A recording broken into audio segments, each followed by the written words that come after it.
It's been rough going for RFK. The independent presidential hopeful had an uncomfortable interview with comedian Dave Smith on his podcast as he was seemingly unable to answer if he had concerns over Israeli influence in American politics. Let's take a look. Do you have, I don't agree with that, but okay. Do you have concerns about the level of Israeli influence in our politics here in the United States of America?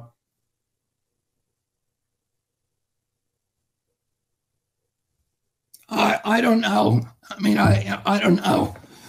I'm not a politician in political office, so I don't see much of that. So you don't think like, so in after 9/11. I mean, listen, I think everybody has, that there's so many malevolent influences on Capitol Hill. And they include many nations, and they include many, corporate entities. Later on in the interview, RFK struggled to justify the difference on his foreign policy surrounding Ukraine and Israel, respectively. Let's watch that. Been such a critic and such an effective critic. You've been such an effective critic of the neoconservatives. I am a critic of the neoconservatives. Yes, I know. That's what I just said. But you know that these two issues are so intertwined. And I know you know that because I know you know this stuff. But look, the report. I mean, David, again, I would vote for World War II. Right? I would not vote for any other war. The neocons vote for every war. You're voting for this war. I led the opposition to the Afghan war, to the Iraq war, to Panama. Oh, okay, fine, but Vietnam. Listen. I was okay, fine, but this is all I'm saying. Vietnam. So all of these wars. But I'm just saying, I don't want to live in a world where I think it would be bad for our country. It would be bad for the world. Meanwhile, President Biden's patience with Israeli leader Bibi Netanyahu seems to be running out, as some reports indicate that Biden is becoming frustrated with the Israeli head of state as the conflict in Gaza is beginning to bleed him young voters and Arab voters alike. Twitter community notes pointed out that Deputy White House Press Secretary Andrew Bates denied the accusations and added that, quote, Biden and Netanyahu have a decades-long relationship that is respectful in public and in private. Meanwhile, third-party candidate Cornel West was far more candid about how Biden's connection with Israel made him a, quote, war criminal. West added that Israel and the United States were, quote, intertwined in genocide as a result of their actions in Gaza.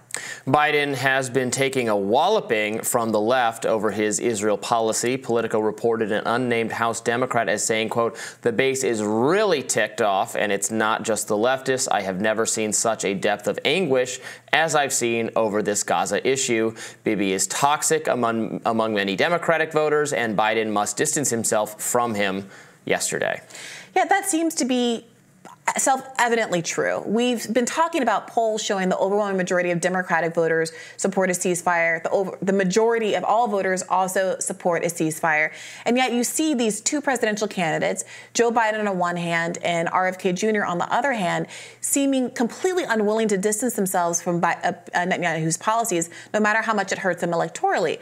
With Biden, you're seeing a fleet of articles come out saying there's discord behind the scenes. He's trying to pressure him behind the scenes. But some critics of that say, well, this is just a media effort to give him cover for what is ultimately a continued support of him in every way that matters. The bombs that are being dropped are bombs that are coming from America. The funding is coming from America. Netanyahu could not continue this siege without America's both real financial, military, and diplomatic support. So the effect of what's going on in the media, these articles saying, well, Biden is secretly upset, is to give a kind of a pretext for those who are concerned with these behaviors and say, well, Biden is doing the best he can do. Biden's doing the best he can do, even though he self-evidently is not. And on the other hand, RFK Jr. is such a confusing entity because so much of his value in the political discourse right now is being someone who's been willing to go against establishment norms when it comes to whether it's COVID or vaccines or the Ukraine war. But this instance is one where he's very clearly unwilling to depart from the establishment in any way, even when asked a series of, I think, really fair and pointed questions by Dave Smith here. Yeah. And you got that 7-second pause that was heard all around the internet this weekend. People couldn't believe it, as he seemed to be sitting there considering this issue for perhaps the first time. So I know Dave Smith decently well. He's a comedian and a libertarian commentator. He's actually been very involved in the Libertarian Party. He helped organize his supporters, actually kind of took over the Libertarian Party since the previous election. He has been mentioned as a possible Libertarian Party presidential candidate, frankly, and there was some speculation that he would run. I think he has tamped down on that speculation and has no intention of running. But, we've talked a lot. There's been a lot of discussions about whether RFK Jr. could ultimately be the Libertarian Party candidate. Those discussions were happening several months ago when Angela McArdle, who we've interviewed on the show, the head of the Libertarian Party, seemed somewhat very supportive of RFK Jr. Now, he has taken criticism from the Libertarian Party account itself on social media for his Israel stance.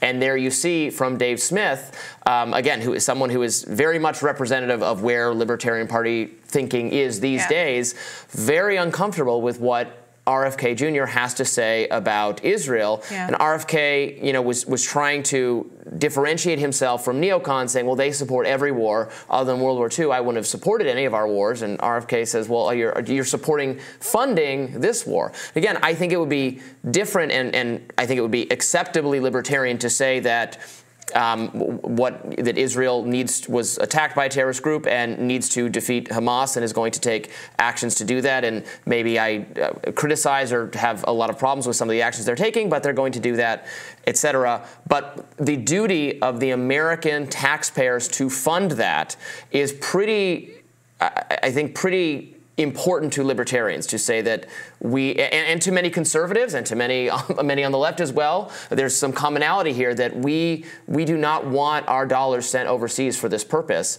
and we object to it, and we object to our government doing it on our behalf. And so on this issue, he is very out of step with I think all sorts of independent-minded people who would be otherwise willing to support him. And I take your point about the funding aspect of it, to be clear, so many people, not just on the left, but generally speaking, see this as an unjust war on the behalf of Israel because of the continued and ongoing occupation. And when you hear Kennedy's explanation, when you listen to the full interview, or at least the extended, 8-minute clip that was going around on Twitter, there is an ideological argument he's making for the legitimacy of a continued occupation in the kind of intensity of the siege that has now claimed coming up on, or if it hasn't exceeded, 30,000 lives in Gaza. And he makes arguments that are facially, historically wrong about Palestinians, the PLO refusing to acknowledge Israel as a state with a right to exist.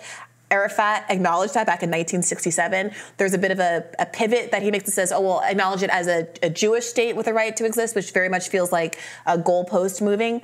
When asked pointedly about whether or not he's considered this question of whether or not AIPAC, Israel lobbies have too much influence in American politics, he says, well, I'm not a politician in elected office, so I'm not really privy to that, as though all of us in the media realm aren't covering stories about the influence that Israel has. We just did a story today about CNN journalists complaining that all of their stories are routed through Jerusalem, or these reviewers in Atlanta that skew the bias disproportionately toward Israel. The idea that someone who wants to be president of the United States of America, he hasn't even considered this issue, as someone who has is running for office, and certainly, I'm sure, I don't know exactly where he's earned money from, but certainly is in a realm where AIPAC money flows in the course of these elections, seeing news stories about how they committed to $100 million to defeat pro-Palestine candidates. So, and this is the main point I want to make about this.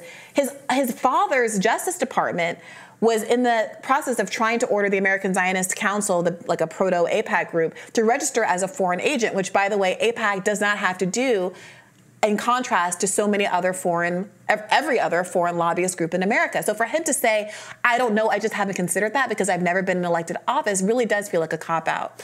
Yeah, I mean, he could have just said, look, it is true there are a lot of different levels of influence going on in Washington. There are a lot of interest groups spending a lot of money to lobby politicians for all sorts of causes related to foreign policy and foreign governments, and also to domestic industries and so on and so forth. And it's kind of a bit gross across the board. If he didn't want to specifically call out this one aspect of lobbying, that's fine by me, but he should say, you know, what I would like to hear him say is I'm running for president in order to put the American people first, to be solely focused on their needs and what they want. And there is a lot of dissatisfaction about the automatic level of support for not just Israel, for Ukraine, and for everywhere else being prioritized. And for what? What is the strategic actual benefit for the U.S.? You say, you know, he says it's important for us for there to be an Israel.